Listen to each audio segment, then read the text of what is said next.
Mi nombre es Antonella Cabeza, pertenezco al grupo 7 y voy a hablar sobre la hematopoiesis.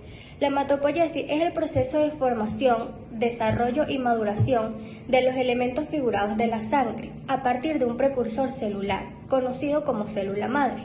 Su función es la producción de células sanguíneas. En el ser humano adulto se lleva a cabo en la médula ósea durante toda su vida. Entre sus etapas está el mesoblástico, el hepático y el mieloide, según sea el sitio donde ésta predomine. Es importante porque tienen lugar en la médula ósea, regulan cada una de las etapas que conducen a la generación de células primitivas, intermedias y maduras. Entre sus características es que dan lugar a los distintos tipos de células maduras circulantes. Diferenciación hematopoyética. Las células sanguíneas se originan a partir de un pequeño grupo de células madres hematopoyéticas, mediante un complejo proceso de etapas de diferenciación que están estrechamente reguladas a nivel transcripcional. Hola, buenas tardes. Mi nombre es Michelle Afaki y hoy les voy a hablar de las células madres hematopoyéticas. ¿Qué son? Las células madres hematopoyéticas o células madres sanguíneas son un grupo de células en las que se caracterizan por su capacidad de autorrenovación a lo largo de la vida de un individuo y por responder a señales o estímulos generados en el microambiente en donde estos se encuentren. Ahora les voy a hablar sobre las células hematopoyéticas pluripotenciales. ¿Qué son? Estas son células que tienen el potencial de tomar diversas formas en el cuerpo, incluida la totalidad de los más de 200 tipos de células distintas. Las células pluripotenciales tienen la capacidad de desarrollar en una de las tres capas germinativas, que son el endodermo, el mesodermo o el octodermo. Por último, les hablaré sobre las células sanguíneas maduras y funcionales. ¿Y cuáles serían estas? Serían los linfocitos, los cuales son células maduras que combaten infecciones y que se desarrollan de los linfoblastos, que es un tipo de célula madre de la sangre en la médula ósea. Se dividen principalmente en células B y T. Se pueden defender el cuerpo en contra de infecciones, ya que tienen la capacidad de distinguir las células del propio cuerpo a las extrañas. Eritropoyesis. La eritropoyesis es el proceso mediante el cual se forman glóbulos rojos y eritrocitos, conforman de 6 etapas. Podemos ver los nombres de las etapas. En las primeras 3 etapas podemos ver cómo el núcleo va disminuyendo de tamaño poco a poco. El citoplasma pasa de ser un color azul a casi gris tirando salmón y la cromatina se va compactando poco a poco. En la etapa 4 ya no vemos núcleo, no lo observamos, es casi nulo. El color del citoplasma es salmón tirando naranja y ya los niveles de hemoglobina son un poquito más altos. En la etapa 5, que es el reticulocito, podemos ver como ya en el citoplasma observamos ARN y en la etapa 6 es ya la maduración completa del eritrocito. Las etapas de la granulopoyesis. Aquí tenemos 5 etapas. Podemos ver los nombres aquí. En la primera etapa, los mieloblastos, tenemos una célula que es completamente grande. En su núcleo encontramos cromatina y vemos la presencia de varios nucleótidos. En la segunda etapa ya ha disminuido un poquito su tamaño, la cromatina empieza a compactarse más y debido a la síntesis de proteína en el retículo endoplasmático. En la tercera etapa, los mielocitos, podemos ver cómo la cromatina comienza a convertirse en heterocromatina. En la cuarta etapa ya ha disminuido su tamaño debido a que la heterocromatina ha sido más abundante. Y en la quinta etapa ya podemos ver su maduración total del mieloblasto. Hola, mi nombre es Donatella Deme y les voy a hablar sobre el tejido meloide. El tejido meloide se encuentra en la médula ósea, lo podemos encontrar en los huesos, tanto en la cavidad medular de los huesos largos como en los espacios de las trabéculas de los huesos esponjosos. Tiene como función principal la hematopoiesis, ya que se encarga de fabricar glóbulos rojos, plaquetas y glóbulos blancos llamados granulocitos. Histológicamente podemos hablar de un estroma vascular formado por estructuras vasculares especializadas llamadas sinusoides, y uno fibrilar compuesto por fibras reticulares y una célula formada por células adventicias precursoras de estos glóbulos rojos, plaquetas y leucocitos. La médula ósea inicia su producción sanguínea a partir del 4º mes y continúa su función durante toda la vida de la persona. En ello se distingue la médula ósea roja y la médula ósea amarilla. Los sinusoides son capilares ramificados de la arteria nutricia. Sus paredes están formadas por un endotelio, una lámina basal y una capa externa de células adventiciales. Facilitan el intercambio de componentes entre la médula ósea y la circulación sanguínea. Este tejido se desarrolla a partir de la mesenquima indiferenciada, por lo tanto tiene dos líneas de diferenciación celular. De la primera línea se originan las células reticuloendoteliales, las cuales tienen la capacidad de retirar de la circulación algunas partículas y cuerpos extraños que se encuentren. De la segunda línea se originan los mieloblastos, los cuales presentan tres sublíneas de diferenciación celular. De la primera sublínea se originan los promielocitos, que darán origen a tres variedades de leucocitos granulares. De la siguiente sublínea se originan los megacariocitos, los cuales dan origen a las plaquetas.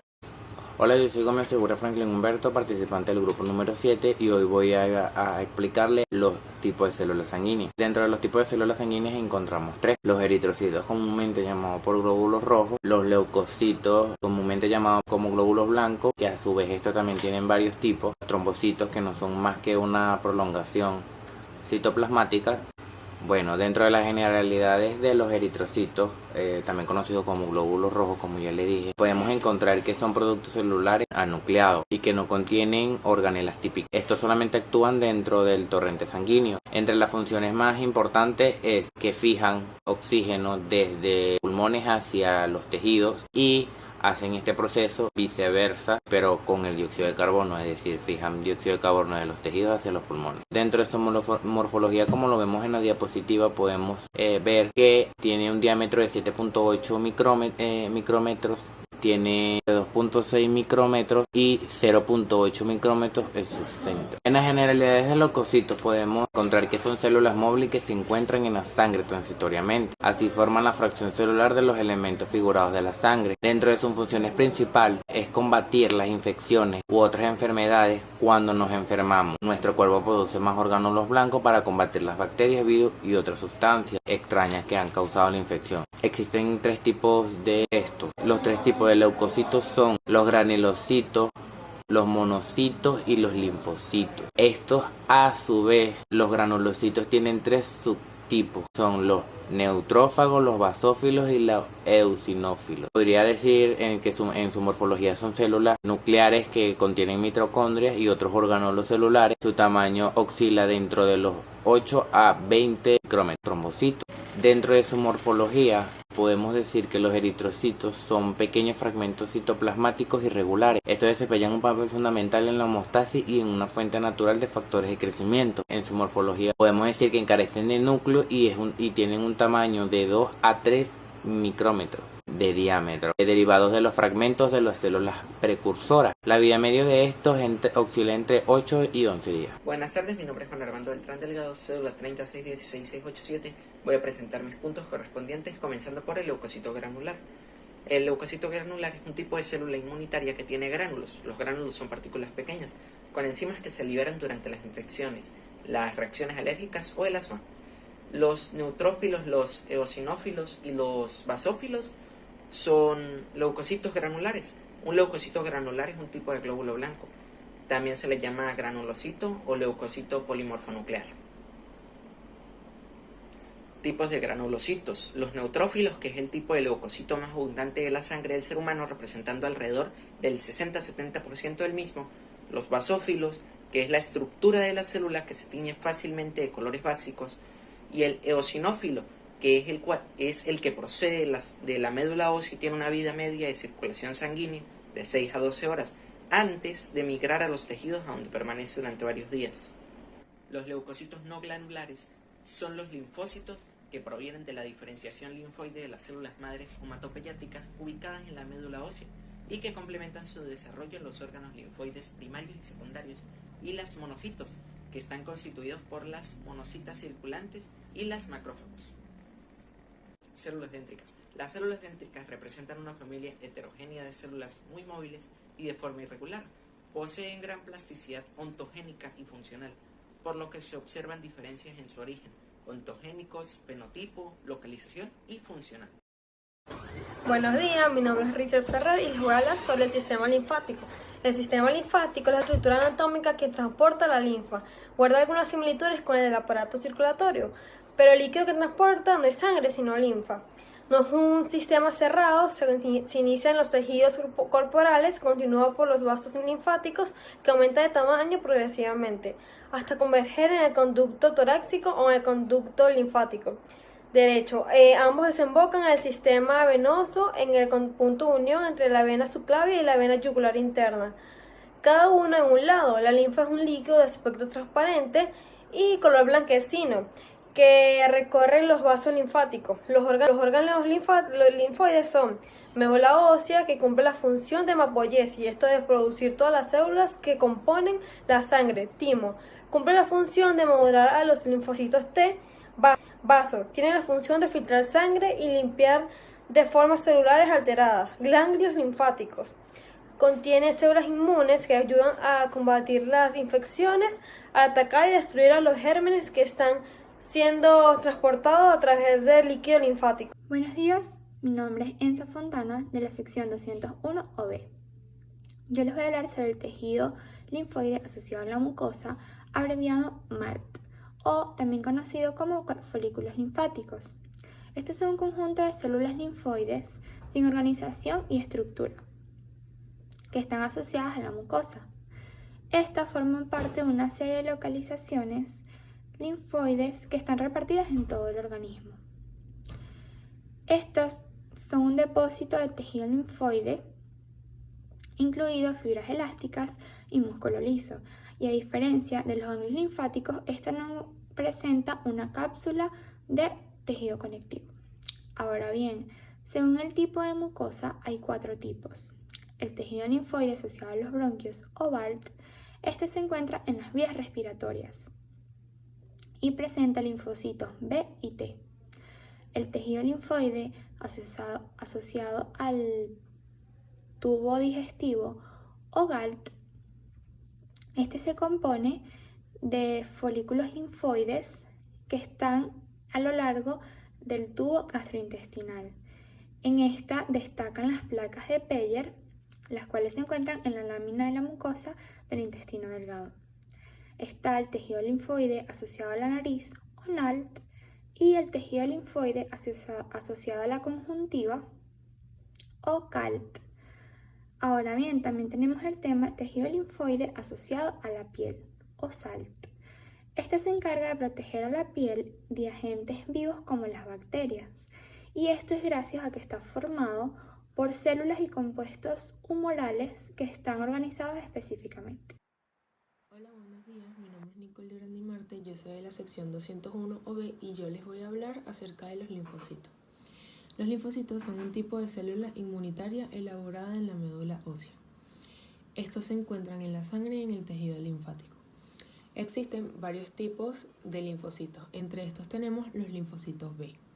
Estos son los responsables de la inmunidad humoral. Su función principal es la defensa del huésped contra gérmenes mediante la secreción de anticuerpos que reconocen los antígenos de los patógenos. También tenemos a los linfocitos T. Estos se producen a partir de células madres de la médula ósea. Sirven para proteger el cuerpo de infecciones y combatir el cáncer. Los linfocitos T se subdividen en linfocitos TCD4 y linfocitos TCD8. Los linfocitos TCD4, también conocidos como T4, cumplen un papel muy importante en cuanto al sistema inmune, ya que el conteo de CD4 sirven para medir el sistema inmune de una persona que tiene VIH. Por último están los linfocitos TCD8, que reconocen y destruyen las células infectadas por microorganismos como lo son las bacterias y los virus. Gracias. Buenos días, mi nombre es Marilisa Torres y yo les voy a hablar sobre las células plasmáticas. Las células plasmáticas se originan a partir de los linfocitos, un tipo de glóbulo blanco que habitualmente produce anticuerpos también llamados inmunoglobinas que ayudan a combatir una infección. Ubicación. Se localizan en los cordones medulares de los ganglios linfáticos, vaso, timo, médula ósea, piel e intestino. Y su función es sintetizar y secretar los anticuerpos, moléculas que pertenecen a una familia de proteínas específicas llamadas inmunoglobinas. Características generales. Como vemos en la imagen, estas células tienen de 10 a 20 micrómetros de diámetro. Su forma es ovalada, con un citoplasma muy basófilo.